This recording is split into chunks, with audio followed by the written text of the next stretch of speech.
যারা কোরিয়াতে আসতে চাচ্ছেন বা স্টুডেন্ট ভিসায় কোরিয়াতে আসবেন তাদের জন্য একটি বড় সুযোগ। সেই সুযোগটি হচ্ছে কোরিয়াতে আপনি যদি মাস্টার্স বা ব্যাচেলরে উইথআউট আইএলটিএসে আসতে পারবেন। মানে আপনার কোনো প্রকার আইএলটিএস লাগবে না বা টপিক লেভেল সেটাও লাগবে না। কোরিয়াতে কিন্তু আইএলটিএসের চেয়ে আপনার টপিক লেভেলকে বেশি গুরুত্ব দেয়।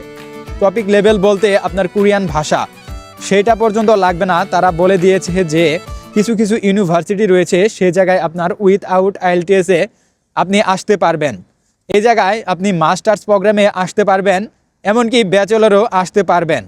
তো কথা হচ্ছে বাংলাদেশে থাকা অবস্থায় আপনার কোনো প্রকার আইএলটিএস এমনকি টপিক লেভেলও লাগবে না। আপনার ভিসা হবে ই ভিসা।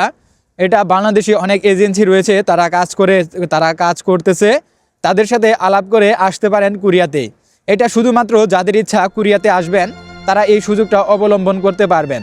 একটু যাচাই বাছাই করে আসবেন। আমার এই বিষয়ে সেরকম কোনো ধারণা নেই, জাস্ট আইডিয়া দিলাম যে কোরিয়াতে উইথআউট আইএলটিএস এমনকি টপিক লেভেল ছাড়াও আসা যায়। যদি আপনার শুধুমাত্র কোরিয়াতে আসার মন মানসিকতা থাকে তাহলে আপনি এই সব ইউনিভার্সিটিতে আসতে পারবেন।